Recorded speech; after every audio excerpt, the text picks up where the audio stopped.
Bom dia, obrigado ao presidente do PSDB, o senador Aécio. É um prazer ter sido convidado para esse evento do PSDB.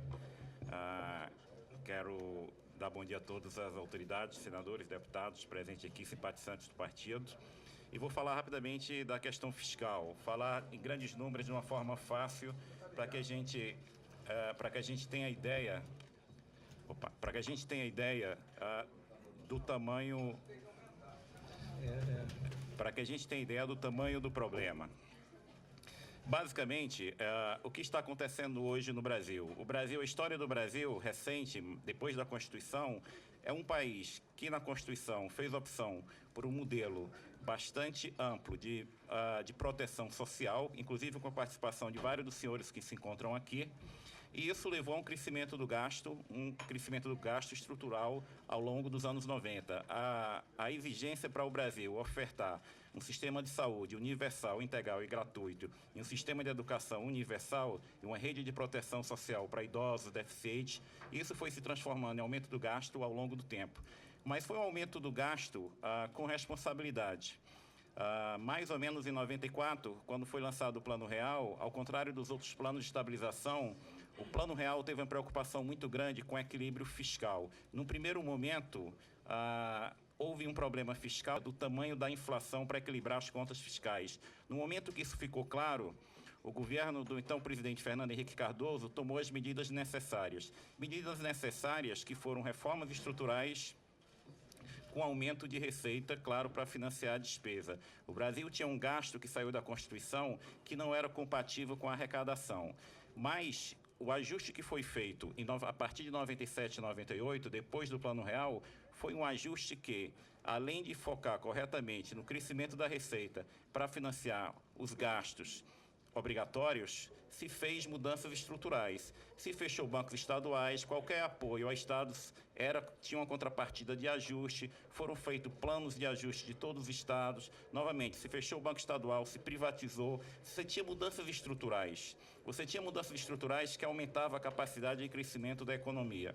O Brasil saiu do governo Fernando Henrique Cardoso com um primário, com a economia que o governo faz, de tudo que arrecada e o que gasta, receita e despesa não financeira, o que a gente chama de resultado primário do setor público, de mais de 3% do PIB. Quando o presidente Lula assumiu em 2003, o grande desafio dele foi aumentar o primário em 0,5 ponto do PIB. O trabalho estava feito.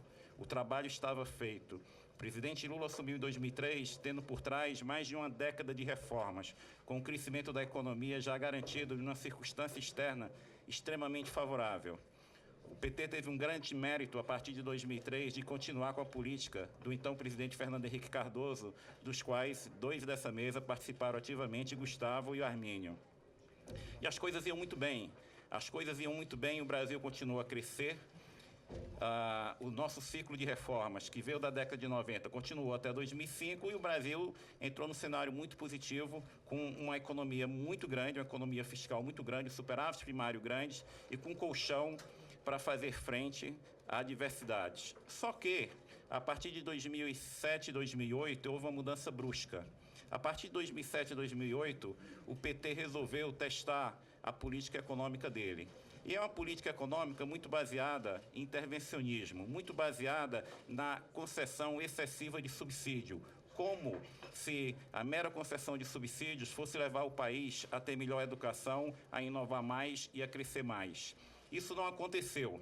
Simultaneamente, com o crescimento de gastos, se começou a dar benesses que não era possível comportar no orçamento, a não ser que a economia crescesse 5%, 6%, 7% ao ano.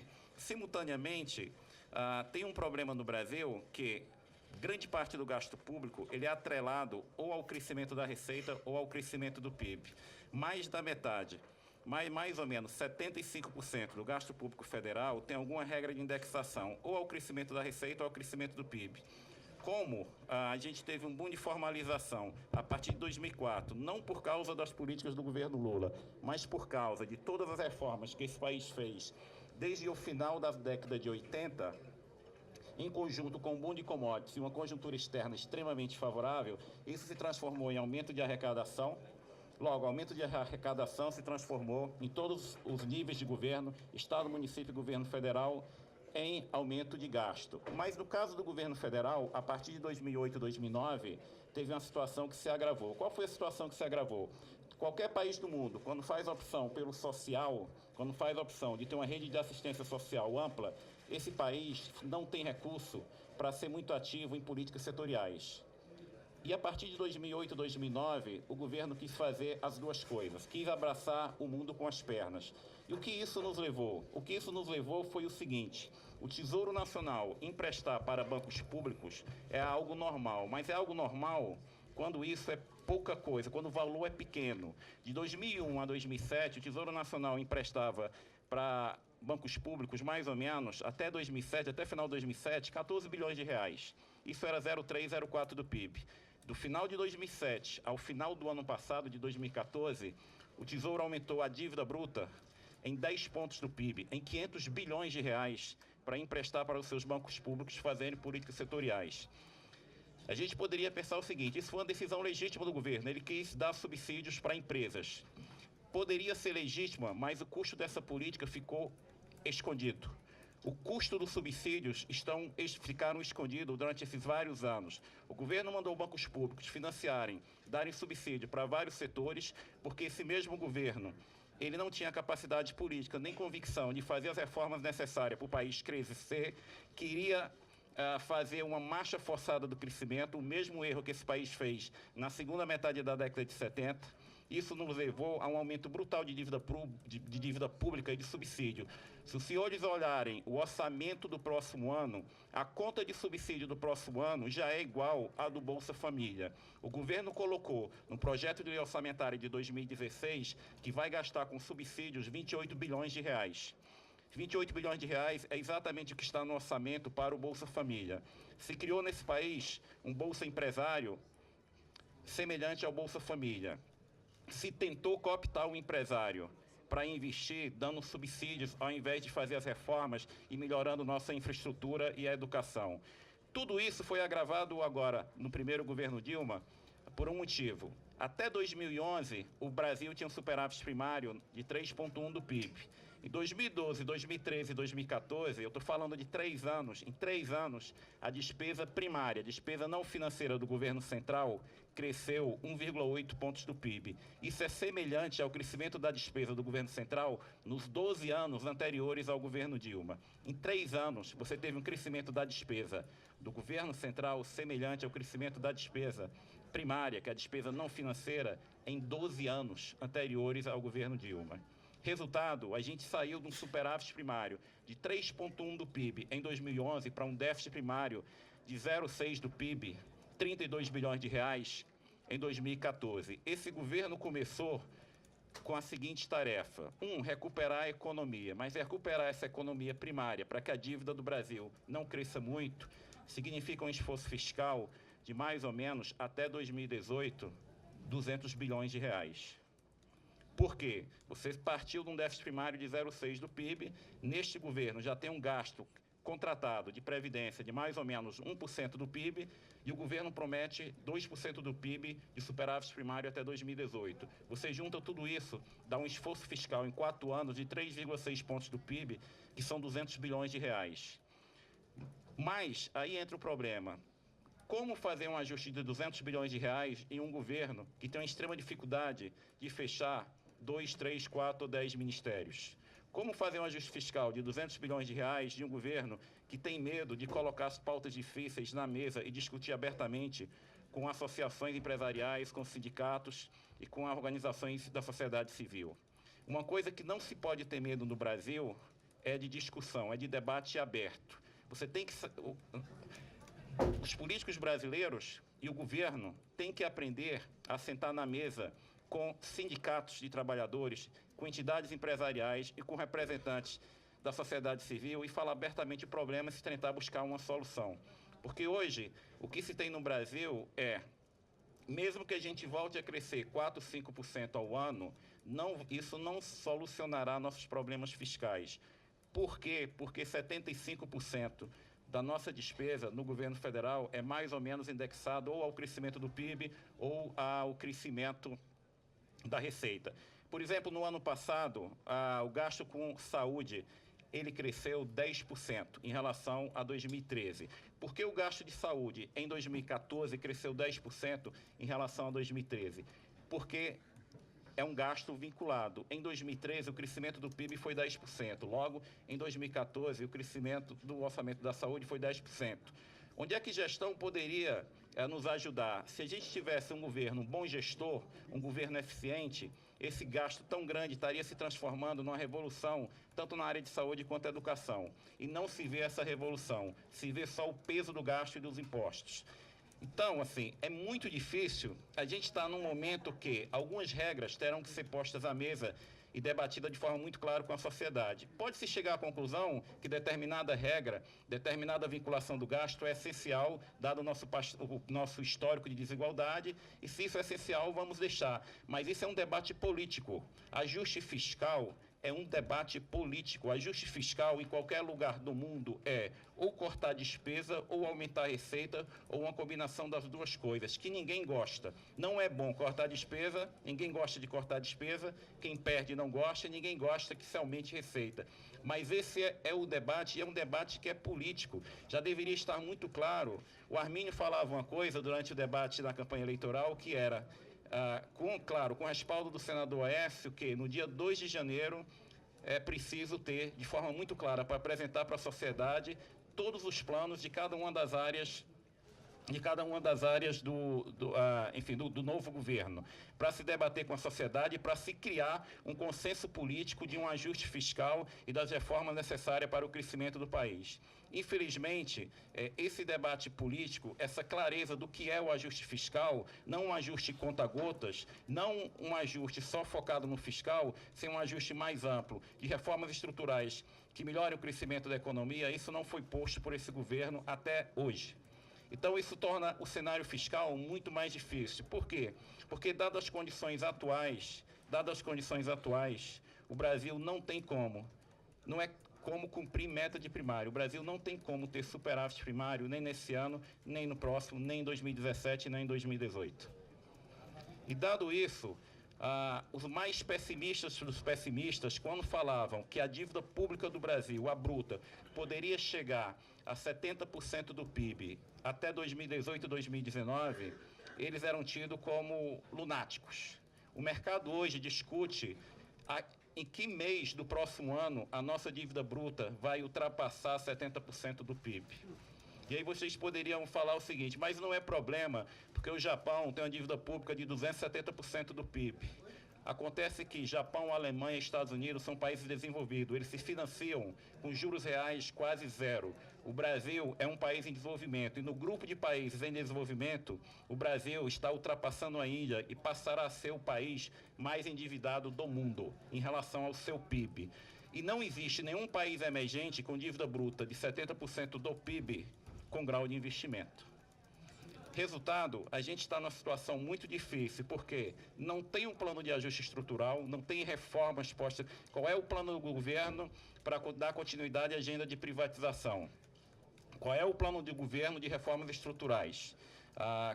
Qual é o plano do governo, por exemplo, para novos marcos regulatórios? Qual é o plano do governo para a reforma de previdência? E a gente precisa também tirar esses mitos que qualquer tipo de reforma é ruim. Não. Todos os países do mundo, gradualmente, ao longo da sua história, ao longo do seu processo de envelhecimento, fizeram reformas. Quando se senta com os sindicatos e se discute isso abertamente, os trabalhadores, eles são inteligentes e eles sabem claramente discutir o que é possível. Então, a gente não precisa ter medo de colocar temas difíceis na mesa. O que é errado é você fazer reformas em gabinete. Reformas têm que ser feitas com propostas enviadas nesta casa e negociadas nesta casa. E reforma da Previdência é algo que o Brasil terá que fazer. Por quê? Porque o Brasil hoje gasta com Previdência mais ou menos 12% do seu PIB. Isso é mais ou menos o que gasta o Japão, que tem uma estrutura etária, que tem uma proporção de pessoas com mais de 65 anos de idade, mais do que o triplo do Brasil. E o Brasil será o Japão, o Brasil terá uma estrutura demográfica parecida com a do Japão daqui a 30 anos. 30 anos é daqui a pouco. Ou seja, a gente já gasta com Previdência quase a mesma coisa que o Japão. O Brasil é um país que a proporção de pessoas com mais de 65 anos de idade é 1/3 do que é o Japão, daqui a 30 anos o Brasil terá uma estrutura demográfica parecida com a do Japão, logo a tendência do gasto de previdência é crescer cada vez mais. Na LDO que o governo mandou este ano para o Congresso, no primeiro semestre, o governo fazia a projeção que seria possível, era esperado que o déficit da Previdência no Brasil poderia alcançar 2% do PIB em 2035. O déficit da Previdência no Brasil alcançará 2% do PIB no próximo ano. 2% do PIB, o déficit da Previdência. 2% do PIB já no próximo ano. Ou seja, a questão previdenciária se tornou um problema, É preciso fazer a reforma de Previdência urgente para começar a vigorar daqui a 1, 2 anos, 3 anos. Não se faz reforma de Previdência em nenhum lugar do mundo dessa forma. Se faz reforma da Previdência se sentando na mesa com trabalhadores, com a sociedade civil, debatendo muito claramente, fazendo a implementação planejada e gradual, que foi muito a ótica do Plano Real. Eu não gosto de ajuste fiscal feito de forma assodada, porque ajuste fiscal feito de forma assodada significa aumento de carga tributária. A parte mais visível desse ajuste fiscal que está sendo feito, eu vou explicar para os senhores, são duas coisas. Queda brutal do investimento público. O investimento público até julho do governo federal caiu, em termos reais, 37%, uma queda de 19 bilhões de reais. E a outra parte é uma tentativa desesperada de aumento de receita com agora a CPMF. Essa é a parte mais visível do ajuste fiscal. Qual é esse ajuste fiscal estrutural? Não é muito claro agora. E não é muito claro porque o governo não tem convicção para mostrar à sociedade e ao Congresso qual é exatamente esse ajuste fiscal. E negociar, claro, nessa casa. Terminando, eu vou falar mais ou menos qual é o nosso desafio na relação do tema de questão fiscal. O ajuste que o governo fez, novamente, até julho, foi muito baseado no corte do investimento. O custeio cresceu, o custeio está com crescimento real. O gasto público até julho só não cresceu muito porque, novamente, se cortou 37% em valores reais do investimento público.